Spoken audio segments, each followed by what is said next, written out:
Welcome back to the YouTube channel. We got a lot of stuff going on right now.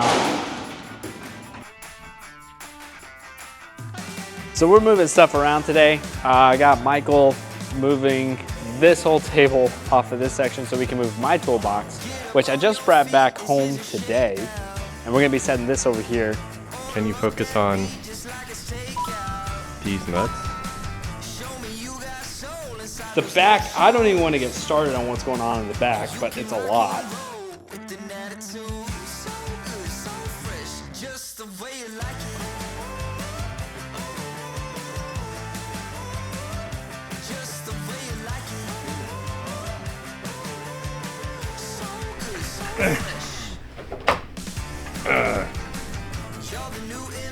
Get me Pablo on the phone. Pablo, trim your mustache. You're fired.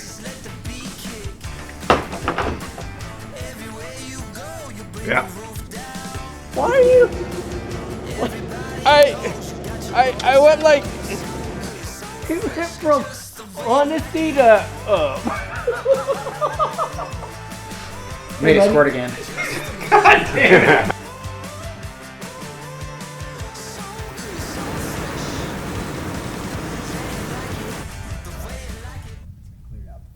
Oh yeah, that'll do it.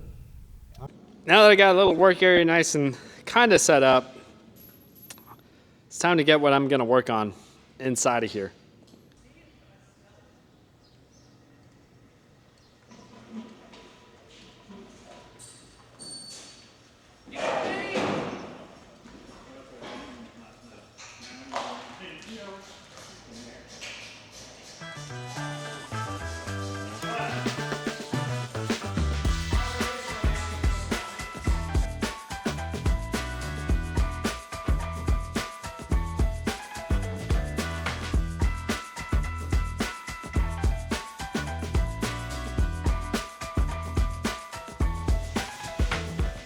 It doesn't have brakes. The engine is sitting in the frame.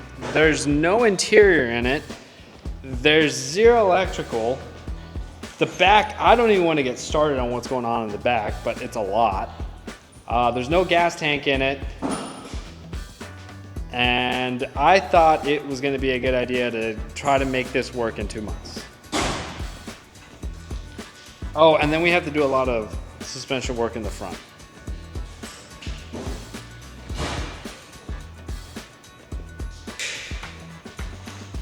I'm kind of regretting my choices right now. Okay, so I've had this thing for almost 8 years, and we've always kind of teased the idea of getting it running and getting it going again, but we never really did anything about it. And at this point in time, I'm kind of just tired of seeing it sit and just rot away.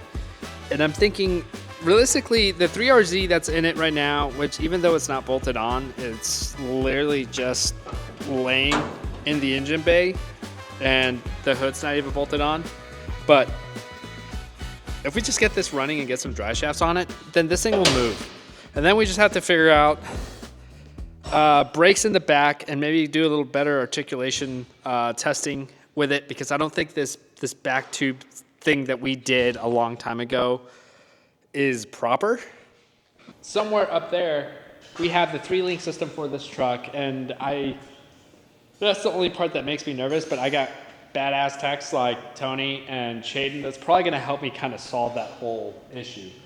As far as the interior, the dash is up there somewhere, and I think we just get like a bucket seat of some sort, and we just we don't need it to drive on the street. It doesn't need to be street legal, it just needs to go down a trail and do some fun trail stuff. Are you gonna do a drivetrain lift on it? We can get rid of that cross member right there. Flat belly it. That'd be the way to go. Because you don't want this thing hanging down for that cross member. I just don't know what to do. Like, I've been out of the game for so long.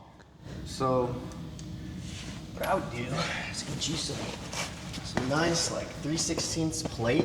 And what we'll do is we'll make it to where it bolts up in this original location, but it'll work with this. And then we need to cut the floor out, and we need to lift the entire motor upward, and we can get rid of this hanging down transfer case kind of situation you got. And you lift it up real high, and then you could use the cross member as a skid plate too, because you'll get hung up on this for sure. And if we have to make this the cross member anyway, it wouldn't be too hard. I don't know if you've ever seen mine. I've got a Bud built one, and I'm still in the factory location because I didn't want to cut the floor out. But the best way to do is just to raise everything up, and you get it out of the way.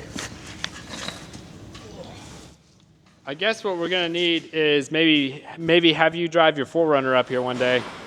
That's what I'm thinking. We'll kind of compare it.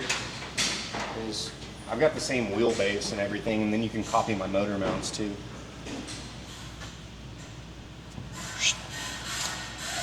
That's all you need to run it. There's a couple wires on this one and a couple on this one that need power, and it'll run.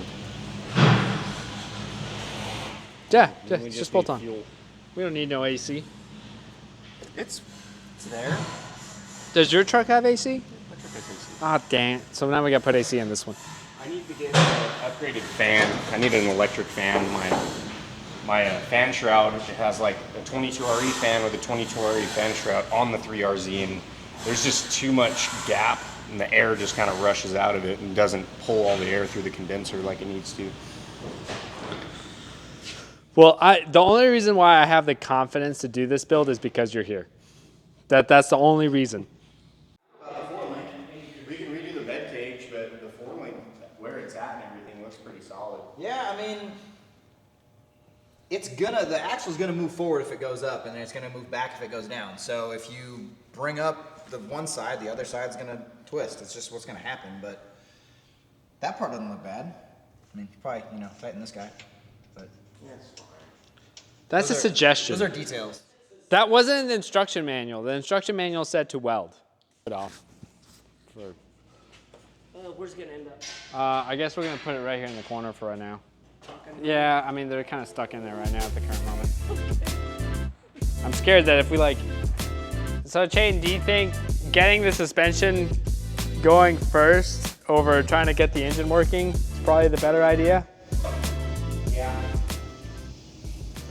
I would think so. You ain't got no flex in that front end. Fuck you, springs, bro. Hey, come on, bro. I got these springs. You're top of 3 feet. Well, I guess I pull the engine out, then where do I put it? I guess the stage 1 is gonna be pulling out the engine. That's what we're doing. I don't trust this thing at all on the lift. I have no faith. Also, we have no brakes if we're in the topic of not having things.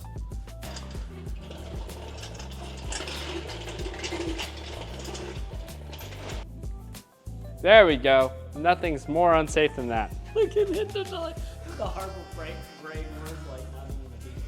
Just so you know, this is not a direct representation of how my guys work in the shop.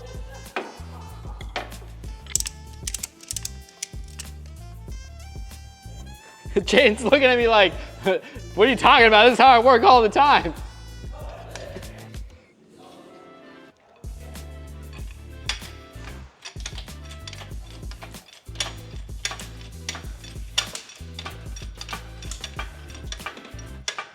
Okay, now I can unbolt the transfer case. Get you?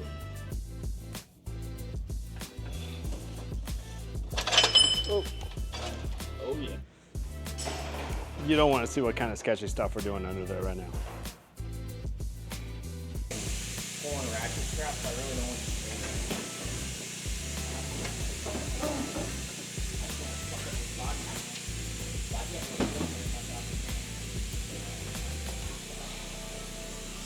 What if all 3 of us lift up? 1, 2, 3. Oh yeah. Yeah? Okay. Thanks to Chayton and Tony, we got the engine out with the transmission. Now it's got a top shifter on this T case, which is good because when we want to do a doubler in the future, we're going to be able to.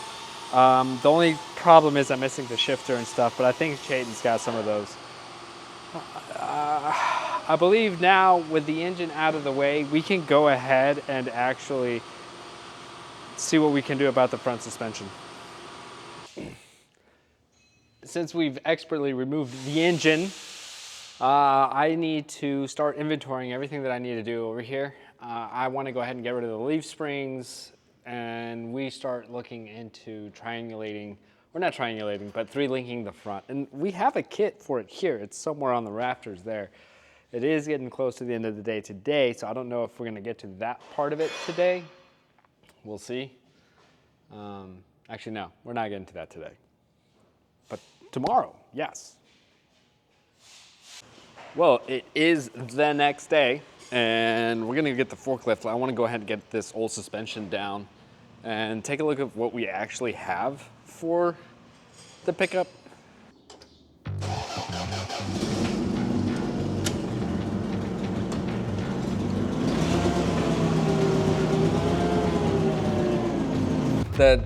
We gotta take those 2 black crates down. Oh, okay. So we can get to the pallet that's behind there. Here, let me,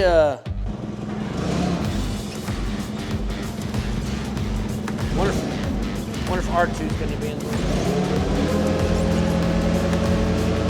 What the fuck, dude?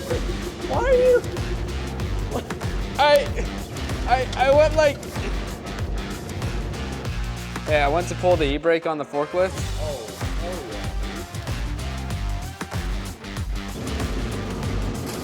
That was intended. Yeah, that's some crunchy sounds. I don't. Okay. There's a carburetor. It's a truck parader, dude. I think Alex lied to us, and there's no 3-link up here. And then, Yeah. nice. Don't scrap that. You can actually take it apart, and if you make like, you have to make like one custom shift fork for it, but you can replace all the internals out of this into the W56. I have a buddy who did it using a W59 that I gave him. Damn it, Chayton. He always has some piece of knowledge to give every single time I dig something out. Honest. So I was able to find the 3-link kit. It was up there. We dug through it. The only thing I did not find was the front shocks, but I want to go ahead and get all this stuff over to this table over here. But I was able to actually, we did find the instruction manual that goes with this kit. So that's good. I'm not gonna read it, but that's good. Okay, so I have everything kind of laid out where the high steer kit's missing a lot of pieces. We do have all of our tubes for our links, our heim joints, all our brackets. Everything is present except the front shocks, and half of the high steer kit's just not available.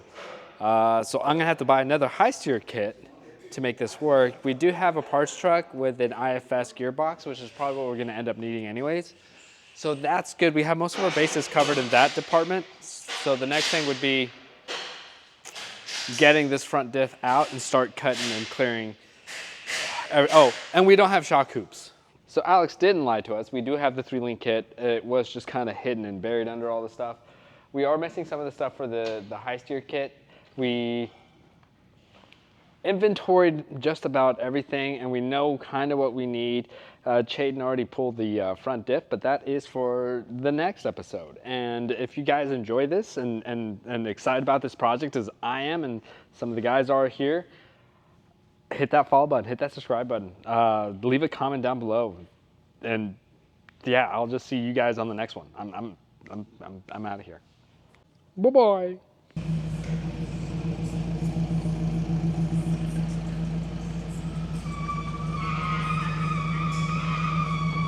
Wait, can I push you?